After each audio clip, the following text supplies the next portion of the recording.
Hey guys, and welcome back to What If Ash Was Betrayed by His Friends? Ashketchum is betrayed by most of his friends after a grave tragedy. He leaves Pallet Town with Serena and vows to destroy them on his return. But can he? Will he survive and come back stronger? A bit op Ash and Serena and a lot of battles. Now without further ado, let's begin. In Red and Yellow Suite. Serena was surprised to see such a big air-conditioned suite. It had a big drawing room with a large sofa set and table among lots of other things including a refrigerator. The bedroom was even bigger with a huge bed, massive cupboards and a 55-inch television along with a royal attached bathroom. Serena released her Gardevoir and Ash his Lucario and Meowth. They did not like to stay inside the Pokeball for long. They rested in the drawing room along with Pikachu. Oh, I concur, my dear wife. But in this broad daylight? Well, it was just past noon. After some alone time with Serena, Ash panted and rolled off her as they took a moment to calm themselves down. They had a meeting with Scott in the evening, but they had all the time in the world for their other endeavors. For now, all they needed was a sound sleep in the arms of each other. Red and Yellow waited in the lobby downstairs for Scott. They had their lunch a bit late and were looking refreshed after their venture in the afternoon. They had kept all their Pokeballs and Pokemon in their room.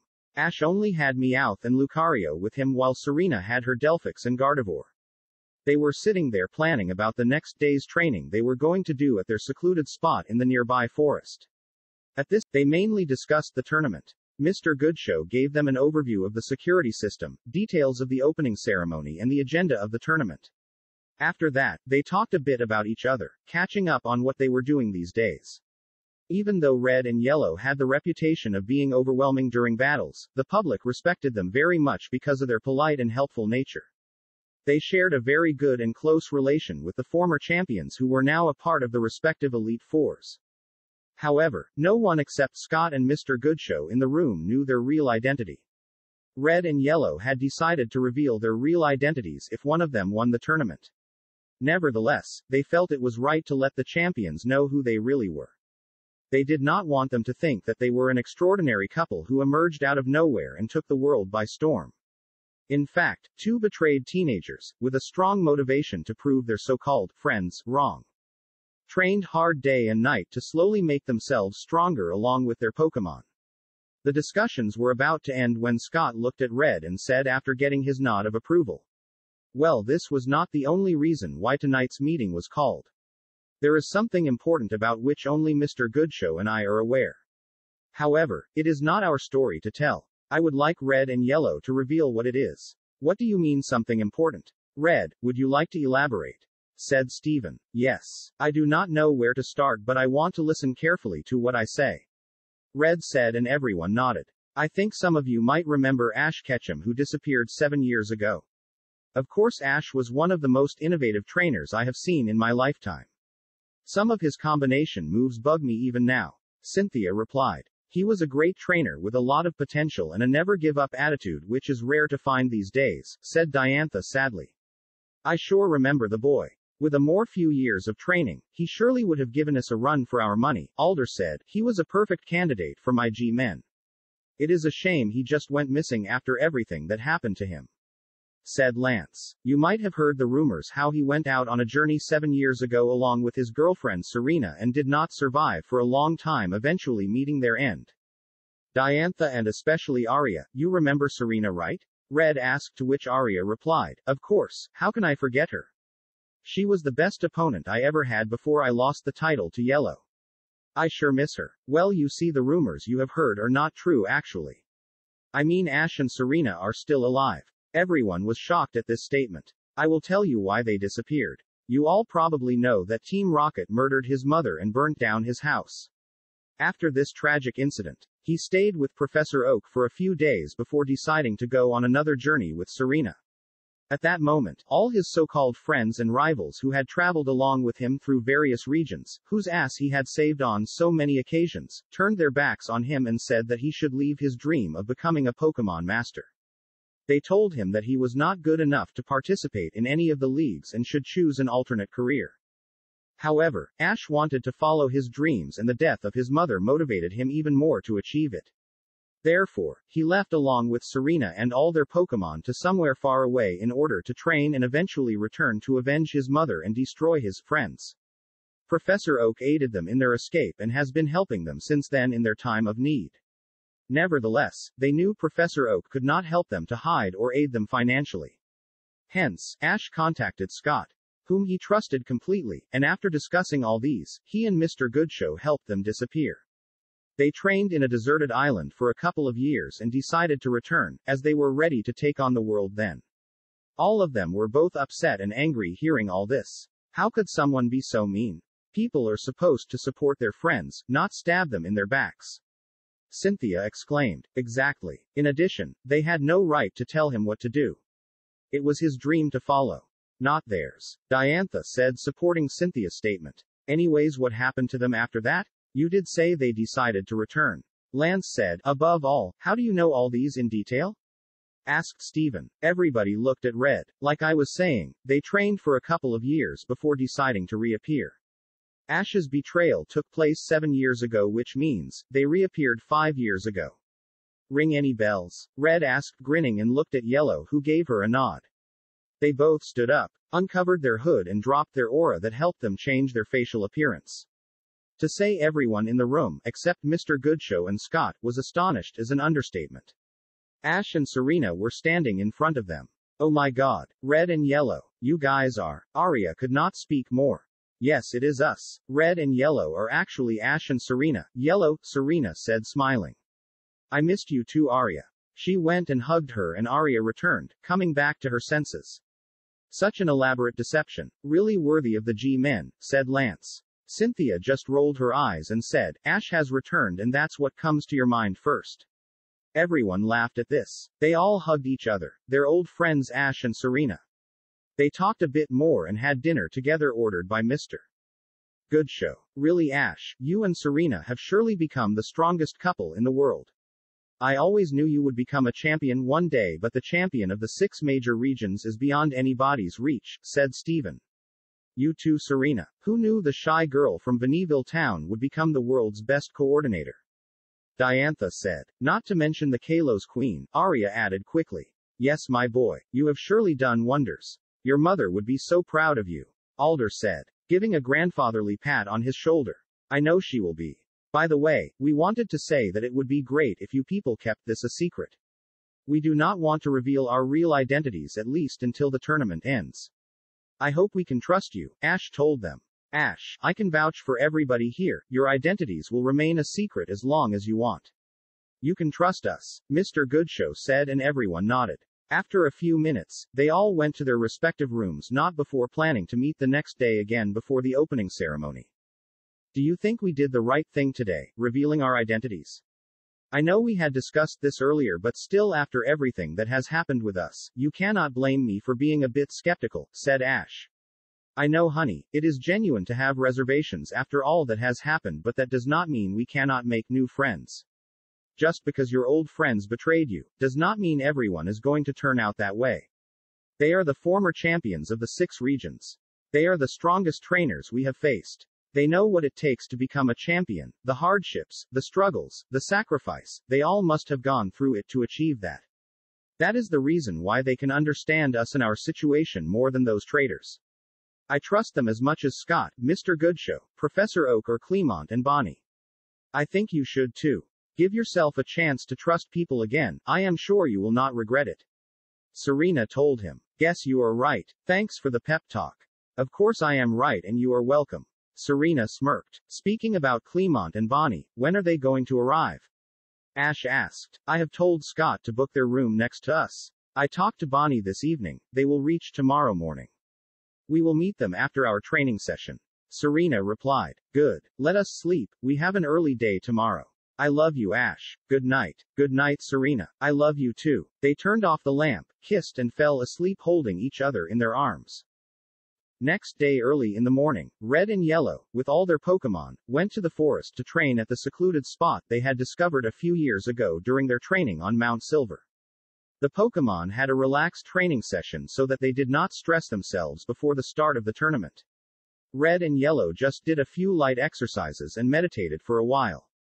After a couple of hours, they went back to their room with their Pokemon inside their Pokeballs and Pikachu on Red's shoulder. They both took some time to discuss their various strategies for the tournament before taking a long bath together, winks. Leaving their Pokemon in the room, Meowth, Lucario, Delphix and Gardevoir were outside their Pokeballs. They went for breakfast with their new friends. They were having breakfast, when someone kept a hand on Yellow's shoulder. She turned around immediately to see a familiar face grinning at her. She hugged the person and said with excitement, "Bonnie. So good to see you after such a long time. I missed you so much." "I missed you too. And you too, Red," she replied as she hugged the champion whom she considered an elder brother. "Where is Clemont?" Red asked. I don't know. I mean, she is great." Clemont stuttered. Arya was blushing so much that she did not even look up. "Stop it, Yellow. Do not make him more nervous than he already is. Clemont, I think you would like to sit near Arya. Bonnie, you take a seat too." "Clemont, Arya care to explain?" Red asked. Arya calmed herself faster than Clemont. Still blushing, she said, "You see, it was dinner night with all the gym leaders, Elite Fours, and other famous trainers after you became Kalo's champion, Red. I was still a bit upset about losing my title to Yellow a couple of weeks before. She deserved it no doubt, and now knowing who she really is, I am genuinely happy for her. In fact, I think she should have won it earlier. Well, coming back to the topic, I was upset. I was just sitting on a chair drinking wine when someone came and sat beside me. I did not pay much attention to the person until he asked if he could have my autograph. I thought I would reject it, thinking it was some fanboy. However, when I looked up, it was the strongest gym leader of Kalos. I did not know what to reply. However, we slowly talked for some time and exchanged autographs as well as phone numbers. Few days later, I got a call from him asking if I was free for coffee, which I accepted. It was our first date, which became a daily routine. After a couple weeks and about 10 dates, Mr. Inventor here proposed to me, to which I said, yes. That is it. We have been together for only like a month. She said, looking as red as a rose. Well, congratulations to you both. You deserve all the happiness in the world, Yellow said. Everyone congratulated the couple. They talked for some time and then the girls decided to go shopping before lunch. The opening ceremony was scheduled to start at 5 p.m. Thus, they would not find time after that as the tournament started the next day. However, Clemont and Bonnie registered for the tournament before joining the girls on their shopping trip. The guys decided not to go shopping with the girls. They felt it was their duty to check if everything was going smoothly. By this time, the girls also returned with bags full of, well, everything. They had their lunch together and went to their respective rooms to freshen up before the opening ceremony. The opening ceremony started at the scheduled time. Trainers from all around the world had gathered to witness or to take part in this most prestigious tournament in history. The cultural programs were incredible to watch. After this, Scott came on to the stage to tell the rules and regulations of the tournament. After Scott's speech, the trainers entered the ground, led by Cynthia, who held the tournament flag, as she was the runners-up in the previous tournament 10 years ago. All the trainers entered slowly one by one. The crowd in the stadium was excited. The traders made their way into the stadium. Misty, May, Max, Drew, Dawn, Paul, Iris and Salon were all taking part in the tournament. They had reunited with Trip and Alon and were walking together. Gary, Brock, Tracy and Myron were there in the crowd to cheer them up. Myron traveled with Alon and Trip now. She was even runners-up in the Pokemon Masterclass Showcase a couple of years back. However, she did not take part in this tournament, clearly intimidated by the level of competition. Red and Yellow were somewhere in the middle. They got the loudest cheer from the crowd, which was pretty much expected. They were the favorites to win this competition. Red was fuming when he saw the traders together, but a squeeze on his hand from Yellow calmed him down. He had a lot of time to take his revenge and he would do it in his favorite way, destroying them in a Pokemon battle. Lance was the last to enter the stadium carrying the sacred fire as he was the champion 10 years ago. He lit the tournament fire and read the pledge that all participants repeated after him.